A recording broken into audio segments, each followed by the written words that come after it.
Hi everyone, it's Bob from Great Beard Models. Welcome back to the channel. And it has been a while. I'm really sorry. But with the weather being so nice here, and I had to go off to my brother's because it was his birthday, and loads of other sort of things that we had going on. Anyway, so back to where we are. So here's a quick update, or not quick update, but here's an update with the 1910 bus.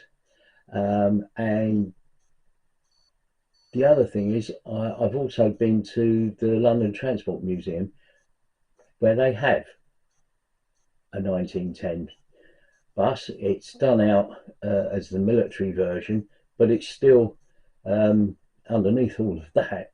It's still the basic. It's a 1910 B type bus. So I went and had a good look at that, and I'll put some photographs at the end because some of the pictures I took are quite relevant. If you're making this build, um, there's some information that you probably need there. So I've sort of taken some pictures. But anyway, enough of this waffle. Let's get over to the bench. Let's have a look, see where we are. Right, so we've got a few pieces all sort of painted and masked and all of that sort of thing. So that's the upper deck, and that's the roof of the lower deck. Black area there is where on top of the driver's compartment, and this is what they call the top of the conductor's area, and that's the top of the driver's area. So these parts have all got a fair bit of paint on them. The chassis been painted. This end was marked off because that, if I take that off there, then this is the back of the bus body. I've had to give that another coat of primer because there's a couple of sink marks that still show through. So I've given it another coat of primer, and that'll get another coat of red shortly. The stairs have been done, brown on the verticals, black on the treads. Again, little bit of touch up to do on that, but that's all fine. That's the rear floor. That goes on this end of there. That's the rear floor, and this is the driver's floor, and that goes in on that area there, on the chassis. That's what I was looking for, on the chassis. So that's all done. Obviously that's all got to be worked on still. And the other thing that I've got is the two sides. Now the sides have been painted, and again probably need a little bit of touching up in a couple of places I noticed. But one of the things that came to light when I've done that is the clear parts. Now if I take this out, I don't know if you can see that, whether it's coming out on a camera, but there's quite a bit of sort of distortion within the flat plastic there. So that's there. I've got the other side, took that off. I mean, there's that part there. That's all of these flat parts. I think that this is probably due to technology of the time. There's there's sort of run marks here. These marks, I don't know if you can actually see them, but they're like run marks. It's as if the flow of the plastic, you can sort of see where it's gone through the mold. And same with that one. So anyway, I had a go at them. This part here, even had what looks like a hair in the mold. but it's not. It's again, it's flow. So anyway, we've gone on this, and I used this Albion Alloys micro finishing cloth abrasive sheets. I use these a lot. They go from 1500 all the way up to 12,000, and you know, the 12,000 sheet, if I can find it, I had it just now, is this piece here. I mean, it's as smooth as a baby's bum, that is. So I've used that, and then I used the Tamiya fine polishing compound and the Tamiya finishing compound to try and polish them out. Got quite a good result out of it. I think I'm going to use them anyway, because then the parts are genuine parts, and that goes in that area there, and you know, I think when it's all together, it probably won't look too bad, to be fair. So anyway, so I had to polish those out, and I've still got to do those and these other parts here. These are the lights. These parts here are the lights for the roof on the inside. They go in these points here on the roof of the inner body. So they'll probably be fitted shortly, and we'll get that sort of, we'll get into the start of getting some construction done. But anyway, moving swiftly on. Right, so starting to get the body of the bus together. Lots of taping up, lots of lining up, things that didn't quite line up that will do, but just need a little bit of coaxing to get things to line up reasonably accurately. So trying to get the point where the inside is sort of ready to go. Obviously got to put the seats in. During the course of construction, I had to remove the glazing off of there.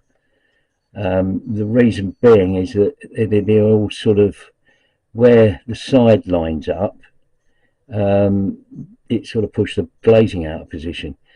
So that was something I didn't foresee, unfortunately. So the next stage is to get both sides fitted into place, the front glazing put back on, and then we'll get seating put in, and then we'll look at getting the figures according to the instructions, having the lady sat in here with the conductor. So we'll get on to, you know, getting those figures done. But I can sort of go from that once I get all the sides in place, and I'm quite happy with that. I've got to put the back end in place here, even if only to tape up, to make sure I've got all the alignment in place, and then I can go back to the front of the bus, which has gone out of shot. So I'll go back to the front here and get all of this sort of put together, so that all of that that's done, and then we can concentrate on getting all the back done. But yeah, it's an interesting build. Anyway, moving on. Well, we've got progress with some of the figures. So Mary Poppins, there trying to get the impression of a fox fur there. Very not PC at the moment, I know, but you know, back in the day. So anyway, Mary Poppins is quite happy, so I think she's done. Coat of matte varnish, I think, just to seal that. The conductor, he's all done with his brass badge and everything, and again, coat of matte varnish to seal him. This chap, with his long socks and whatnot. Yeah, quite okay with him. So a matte coat for him, and then we've got to go. We're going to proceed with this chap. Trying to do. Have it in mind to try and do a sort of tweed type jacket thing going on. So I'm not really sure how I'm going to go about that, but I've got a selection of sort of browns and whatnot. So I'll sort of do something with that. And the driver just got to do his face, and then do some shading on his coat, and then he's done.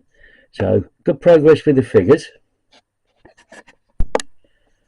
Right, so one of the things I've done is actually replaced all the glazing. The kit glazing wasn't very good. As I said before, it sort of had flow marks in the plastic, and that's from the moulding process. So I tried as much as I could to try and polish those out, but obviously it's ingrained in the actual plastic itself. So you know you'd be polishing that all day. You'll never get rid of it. So I replaced all of that with acetate sheet. So the windows now are all acetate sheet, including this rear section, which will go on to fit there. The other thing that I was curious about was there's this part here. Let's move that out of the way because the camera's trying to focus on that. Right, so it's this part here, and I couldn't really determine exactly where that was. It said in the instructions that it fitted onto this, get up, right, this rear section. Up there, but I couldn't see anything that really confirmed where it went. So I went off to the London Transport Museum here in London, in Covent Garden, and had a look around, and they've actually got two of these buses on display. One is this particular model, the B type, and it's done out as the old build bus, the military version. But even so, I still managed to get some photographs that were relevant to the construction. The other thing that I couldn't really get a handle on from the instructions in the kit were the mudguard brackets and bits and pieces like that. So I took some photographs of that, and also, you know, just generally had a look around, which was really cool. I'll put a couple of stills on at the end of this, and you know, hopefully I'll be able to sort of explain what they are, and you should be able to use them if you're building this bus as well. But anyway, I hope all of this is interest to you, and you're finding it okay.